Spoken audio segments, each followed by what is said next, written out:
व्यर्थ की बातें करने वाले लोगों के संग से अपने मन को बचा कर रखो। कौन क्या कह रहा है, कौन किसकी चर्चा कर रहा है, कौन किसकी निंदा कर रहा है, इन सब बातों में अपना समय नष्ट मत करो। मनुष्य का जीवन बहुत मूल्यवान है। इस जीवन का सबसे बड़ा उपयोग यही है कि हम अपने समय को प्रभु के नाम, रूप, गुण और लीला के चिंतन में लगाएं। जहां बैठने से भगवान की चर्चा के बजाय दूसरों की निंदा होने लगे, भक्तों की निंदा होने लगे, संसार के झगड़े और मान सम्मान की बातें होने लगे, वहां से धीरे धीरे अपने मन को हटा लेना चाहिए। क्योंकि जैसी संगति होती है वैसा ही मन बनने लगता है। इसलिए साधक को बहुत सावधान रहना चाहिए कि कौन सी बात उसके हृदय में प्रवेश कर रही है और कौन सी बात उसके प्रभु स्मरण को कमजोर कर रही है। अपने हृदय में संसार की प्रतिष्ठा, मान सम्मान, ईर्ष्या, तुलना और दूसरों के दोष देखने की आदत को स्थान मत दो। बार बार अपने मन से कहो, मुझे संसार की चर्चा नहीं करनी, मुझे प्रभु की चर्चा करनी है, मुझे दूसरों के दोष नहीं देखने, मुझे अपने भीतर भक्ति को बढ़ाना है, मुझे किसी से द्वेष नहीं करना, मुझे अपने प्रिय प्रभु का नाम लेना है। रात दिन श्यामा श्याम का नाम जपो, उनके गुणों का गान करो, उनकी लीलाओं का स्मरण करो, उनके धाम की सुंदरता का चिंतन करो। धीरे धीरे जब तुम्हारा मन प्रभु के चरणों में लगने लगेगा तब संसार की बहुत सी बातें अपने आप फीकी लगने लगेंगी। जब मनुष्य अपने जीवन का भार भगवान को सौंप देता है तब उसके भीतर एक अलग प्रकार का विश्वास पैदा होता है। फिर वो हर परिस्थिति में यही सोचता है कि जो होगा प्रभु की इच्छा से होगा और प्रभु की इच्छा में मेरा मंगल ही छिपा है। सुख आया तो प्रभु की कृपा, दुख आया तो भी प्रभु की कृपा। अनुकूलता में भगवान का प्रेम देखना आसान है, लेकिन प्रतिकूलता में भी भगवान की कृपा को देख पाना ही सच्ची श्रद्धा है। संसार में सुख और दुख आते जाते रहते हैं। आज जो परिस्थिति बहुत अच्छी दिखाई देती है कल वही बदल सकती है। इसलिए सुख में इतना मत फूलो कि प्रभु भूल जाओ और दुख में इतने मत टूटो कि प्रभु पर विश्वास ही चला जाए। दोनों को समान भाव से स्वीकार करके अपने मार्ग पर चलते रहो। भगवान के आश्रित भक्त का एक बड़ा लक्षण है, वो कठिन परिस्थिति में भी भीतर से टूटता नहीं। बाहर परिस्थिति कैसी भी हो, भीतर प्रभु की स्मृति बनी रहती है। जैसे सूर्य के निकलते ही अंधकार धीरे धीरे समाप्त हो जाता है, वैसे ही हृदय में भगवान की स्मृति जागने पर चिंता, भय और निराशा का प्रभाव कम होने लगता है। बहुत बार मनुष्य बार बार नकारात्मक विचार करता रहता है, क्या होगा, आगे क्या होगा, लोग मेरे बारे में क्या सोचेंगे, मेरा सम्मान रहेगा या नहीं, मेरी इच्छा पूरी होगी या नहीं। ऐसी चिंताओं में मन उलझता जाता है। इसलिए मन को बार बार संसार से हटाकर भगवान के नाम में लगाना चाहिए। प्रभु से ये मत मांगो कि संसार मेरी इच्छा के अनुसार चलने लगे।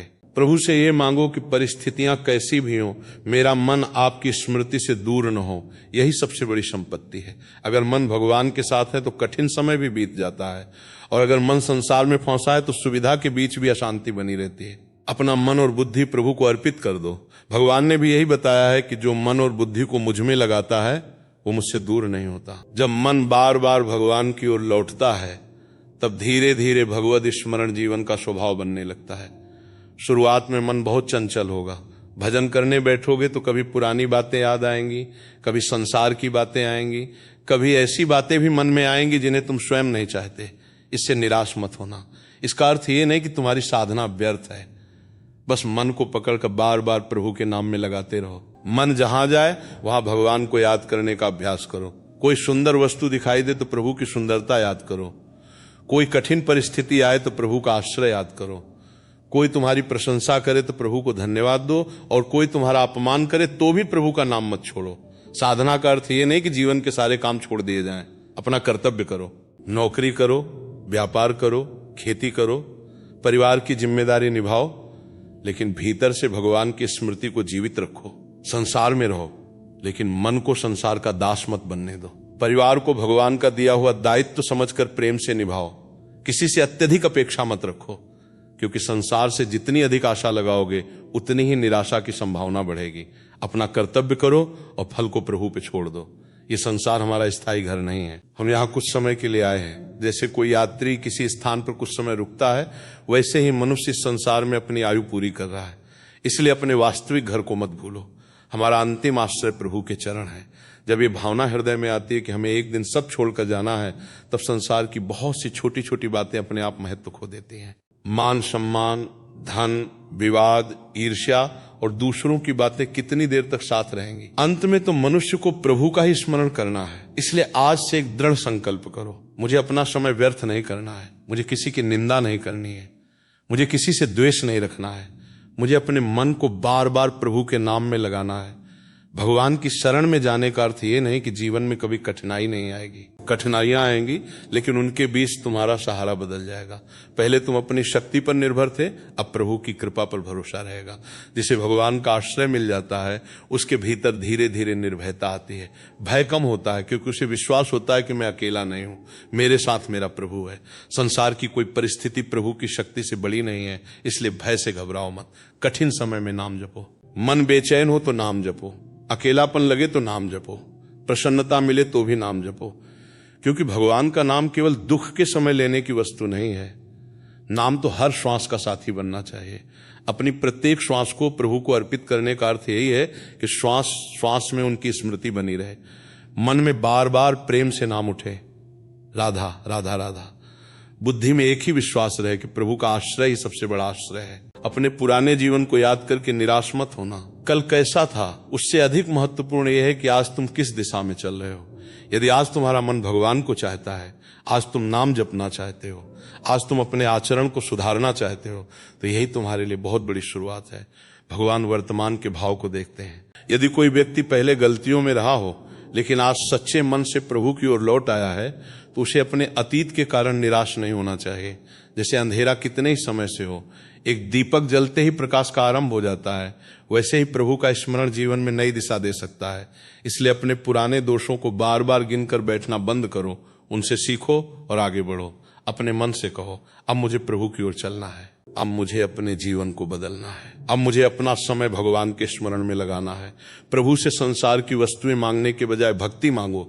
उनसे कहो, हे प्रभु, मुझे ऐसा मन दो जो आपको भूलना न चाहे, ऐसी बुद्धि दो जो संसार के बीच रहते हुए भी आपको याद रखे, ऐसी शक्ति दो कि विपरीत परिस्थिति में भी मेरा विश्वास न टूटे। भगवान की स्मृति धीरे धीरे इतनी मधुर हो जाती है कि फिर बार बार उसी स्मृति में मन लौटना चाहता है। संसार की वस्तुएं कुछ समय बाद पुरानी लग सकती हैं, लेकिन प्रभु का नाम, प्रभु का रूप और प्रभु की लीला भक्त के लिए हर बार नई अनुभूति लेकर आती है। यही कारण है कि भजन में मन लगाने वाले संत संसार की परिस्थितियों के बीच भी आनंदित दिखाई देते हैं। उन्हें पता होता है कि संसार बदलता रहेगा, लेकिन प्रभु का आश्रय नहीं बदलता। जब भक्ति बढ़ती है तो कभी कभी संसार की ओर से विरोध भी मिल सकता है। कोई मजाक करेगा, कोई आलोचना करेगा, कोई तुम्हारे मार्ग को गलत बताएगा। ऐसे समय में परेशान मत होना। यदि तुम्हारा उद्देश्य किसी को दुख देना नहीं है और तुम अपने कर्तव्य तथा भक्ति के मार्ग पर हो, तो दूसरों की बातों से अपना मन विचलित मत करो। गुलाब का फूल कांटों के बीच खिलता है। यदि तुम्हें फूल चाहिए तो कांटों से सावधानी भी रखनी होगी। वैसे ही प्रभु के प्रेम का अनुभव करना है तो संसार की आलोचना, अपमान और कठिन परिस्थितियों के बीच भी अपने भजन की डोर को टूटने मत दो। कभी कोई तुम्हारी निंदा करे तो तुरंत उत्तर देने की आवश्यकता नहीं। कभी कोई अपमान करे तो हर बात का जवाब देना जरूरी नहीं। अपने मन से कहो, मेरा समय प्रभु के लिए है, मैं इस विवाद में अपना मन क्यों लगाऊं। यही सावधानी साधक को आगे ले जाती है, क्योंकि भक्ति केवल मंदिर में बैठने का नाम नहीं है। भक्ति ये भी है कि संसार के बीच रहते हुए मन को बार बार प्रभु की ओर वापस लाया जाए। जब मन विषयों का चिंतन करता है तो धीरे धीरे विषयों में आसक्ति बढ़ती है। इसलिए साधना का एक प्रमुख उद्देश्य यही है कि मन को बार बार विषयों से हटाकर भगवान के नाम, रूप और लीला में लगाया जाए। एक बार में मन नहीं मानेगा, 10 बार हटेगा तो 11वीं बार फिर लगाओ, 100 बार भटके तो 101वीं बार वापस लाओ। यही अभ्यास है। धीरे धीरे मन को भगवान के स्मरण का स्वाद मिलने लगेगा, और जब मन को प्रभु की स्मृति में आनंद मिलने लगता है तब संसार की बहुत सी इच्छाएं अपने आप कमजोर होने लगती हैं। फिर मनुष्य हर समय ये नहीं सोचता कि मुझे क्या मिलेगा, वो सोचता है कि मैं अपने प्रभु को कैसे याद रखूं। यही जीवन की सबसे बड़ी उपलब्धि है। इसलिए भगवान से एक ही प्रार्थना करो, हे प्रभु, मुझे अखंड स्मृति दीजिए। चाहे परिस्थिति कैसी भी हो, मैं आपको न भूलूं। सुख मिले तो नाम रहे, दुख मिले तो नाम रहे, सम्मान मिले तो नाम रहे, अपमान मिले तो नाम रहे, सफलता मिले तो नाम रहे, असफलता आए तो भी नाम रहे। क्योंकि जीवन की वास्तविक शक्ति परिस्थिति बदलने में नहीं, बल्कि परिस्थिति के बीच प्रभु को न भूलने में है। जब मनुष्य ये दृढ़ निश्चय कर लेता है कि अब मेरा जीवन प्रभु की स्मृति में ही बीतेगा, तब धीरे धीरे उसके भीतर एक नई शांति जन्म लेती है। वो संसार में अपना कर्तव्य करता रहता है, लेकिन उसका हृदय प्रभु के चरणों में जुड़ा रहता है। इसलिए आज से एक नियम बना लो, चाहे जीवन में कितनी भी कठिनाई आए, मैं भगवान का नाम नहीं छोड़ूंगा। चाहे कोई साथ दे या छोड़ दे, मैं प्रभु को नहीं छोड़ूंगा। चाहे परिस्थितियां मेरे अनुकूल हो या प्रतिकूल, मैं प्रभु का स्मरण नहीं छोड़ूंगा। संसार बदलता रहेगा, परिस्थितियां आती जाती रहेंगी, लेकिन मेरा विश्वास प्रभु पर बना रहेगा। मेरा मन, मेरी बुद्धि, मेरी प्रत्येक श्वास और मेरा पूरा जीवन प्रभु के चरणों में समर्पित रहेगा। फिर देखना, धीरे धीरे चिंता कम होगी, भय कम होगा, मन शांत होगा और भीतर एक ऐसा आनंद जागेगा जो संसार की किसी वस्तु पर निर्भर नहीं होगा। बस यही साधना है। प्रभु को याद करते रहो, प्रभु पर भरोसा करते रहो और अपने कर्तव्य को करते हुए जीवन को प्रभु के चरणों में समर्पित करते रहो।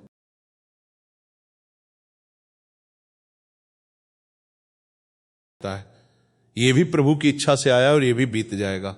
यही विश्वास धीरे धीरे मनुष्य को भीतर से मजबूत बनाता है। इसका अर्थ ये नहीं कि जीवन में दुख नहीं आएगा। दुख आएगा, कठिन समय भी आएगा, लेकिन साधक दुख के बीच अकेला महसूस नहीं करता। उसे भीतर से अनुभव होता है कि मेरे प्रभु मेरे साथ हैं। इसलिए जब कभी मन बहुत बेचैन हो, तब तुरंत संसार के लोगों के पास अपनी समस्या लेकर दौड़ने से पहले कुछ समय शांत होकर प्रभु का नाम लो। अपने मन की बात भगवान से कहो। उनसे कुछ छिपा हुआ नहीं है। जो बात तुम किसी मनुष्य से नहीं कह सकते, वो भी प्रभु के सामने रख सकते हो। धीरे धीरे मन को ये आदत डालो कि परेशानी आते ही सबसे पहले प्रभु याद आए। अभी हमारी आदत उल्टी है। समस्या आई तो चिंता पहले आती है, डर पहले आता है, लोगों की याद पहले आती है और भगवान सबसे अंत में याद आते हैं। साधना यह है कि इस क्रम को बदल दिया जाए। समस्या आए, प्रभु याद आए, सुख आए, प्रभु याद आए, कोई अपना मिले, प्रभु याद आए, कोई दूर चला जाए, प्रभु याद आए, सम्मान मिले, प्रभु याद आए, अपमान मिले, प्रभु याद आए। जब हर परिस्थिति भगवान की स्मृति का कारण बनने लगेगी, तब समझना कि साधना धीरे धीरे जीवन में उतर रही है। मनुष्य अक्सर सोचता है कि जब मेरी सारी परिस्थितियां ठीक हो जाएंगी तब मैं भजन करूंगा, लेकिन परिस्थितियां कभी पूरी तरह ठीक नहीं होती। एक समस्या समाप्त होती है तो दूसरी सामने आ जाती है। इसलिए भजन को परिस्थितियों पर निर्भर मत करो। कह दो, परिस्थिति जैसी भी हो, मेरा नाम जब चलता रहेगा। घर में काम है तो काम करते हुए नाम लो, रास्ते में जा रहे हो तो मन में नाम लो, खाली समय मिले तो नाम लो, सोने से पहले नाम लो, सुबह उठते ही नाम लो। धीरे धीरे नाम जीवन की धारा बन जाएगा। लेकिन केवल मुख से नाम लेना ही पर्याप्त नहीं। नाम लेते समय ये भाव भी रखो कि मैं अपने प्रभु को पुकार रहा हूं। जैसे कोई बच्चा अपनी माँ को पुकारता है, वैसे ही प्रेम से भगवान को पुकारो। शब्द कम हो लेकिन भावना सच्ची हो। भक्ति दिखावे की चीज नहीं है। संसार को बताने की जरूरत नहीं कि मैं कितना भजन करता हूं। अपने भीतर भक्ति बढ़ाओ। जितना अधिक प्रभु के निकट जाओगे, उतना ही विनम्र होते जाओगे। दूसरों को छोटा समझना भक्ति नहीं है। किसी की निंदा करके अपने आप को बड़ा समझना भक्ति नहीं है। सच्ची भक्ति तो मनुष्य को दयालु, सरल और शांत बनाती है। यदि तुम्हारे भजन से तुम्हारे भीतर अहंकार बढ़ रहा है कि मैं दूसरों से बड़ा भक्त हूं, तो थोड़ा रुक कर अपने मन को देखो। प्रभु के निकट जाने वाला व्यक्ति अपने गुणों का प्रदर्शन नहीं करता। वो तो यही सोचता है जो कुछ है प्रभु की कृपा से है। इसलिए अपने अच्छे काम का भी अभिमान मत करो। सेवा करने का अवसर मिला तो धन्यवाद दो। नाम जपने की इच्छा हुई तो धन्यवाद दो। भगवान का चिंतन करने का अवसर मिला तो धन्यवाद दो। क्योंकि भक्ति की इच्छा भी प्रभु की कृपा से हृदय में जागती है। कभी कभी ऐसा भी होगा कि भजन में मन बिल्कुल नहीं लगेगा, लगेगा कि पहले जैसा आनंद नहीं मिल रहा। ऐसे समय में साधना छोड़ना नहीं। खेत में बीज डालने के बाद रोज जमीन खोद कर ये नहीं देखते कि पौधा कितना बड़ा हुआ। पानी देते रहो, धैर्य रखो और समय आने पर वो अंकुरित होगा।